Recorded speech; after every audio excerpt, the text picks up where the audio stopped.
My name's Lauren Ray, and I'm from Orlando, Florida. And I started face painting when I was 15 years old.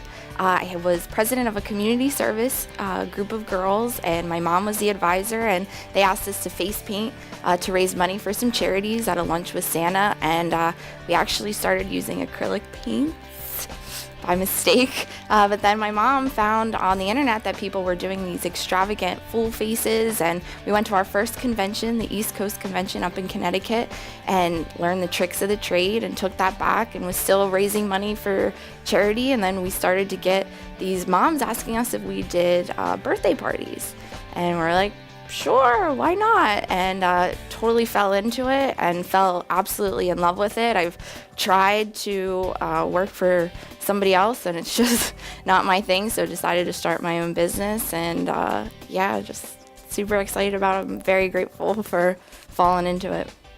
I don't know if I've exactly fallen into my own style quite yet. I do prefer to do girly faces, like the beauty aspect of it. So that's probably what I am best at. No, I have zero artistic ability. I'm just now teaching myself how to draw on paper. I could not. Took a couple art classes in high school, and I think even my art teacher was wondering what I was doing there.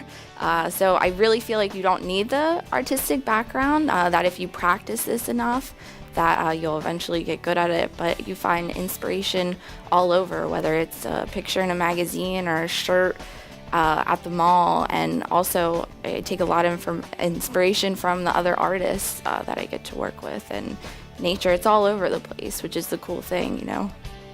I've been a huge fan of FABATv since I first learned about it at the FABAIC convention a couple years ago, and I think I was calling Heather to order some supplies, and I just had an article in Illusion come out. She was like, hey, we need you down at FABATv, and partnered up with Chris Davis, so had to bring him along too.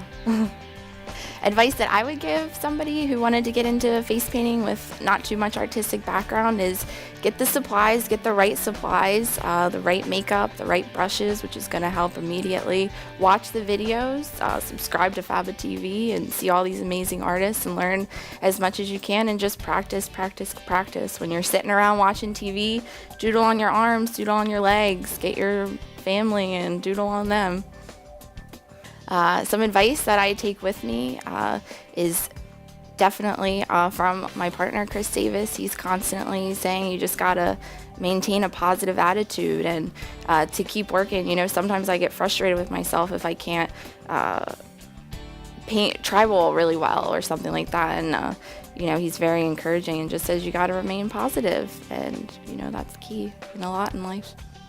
Where I see myself in the future, well, right now I just moved down to Orlando about a year ago, and we have a permanent booth, a couple of them, where I'm face painting every day, which is amazing, a dream come true. And I've taught at the Vegas convention last year, and Chris and I did a 38-day tour through Australia, which was an absolute amazing experience, and it was awesome meeting all the different artists internationally and, you know, learning from them. That's the best part of teaching, is learning from your students. So I'd love to continue teaching and open up you know, a couple more booths and just do this for the rest of my life for sure.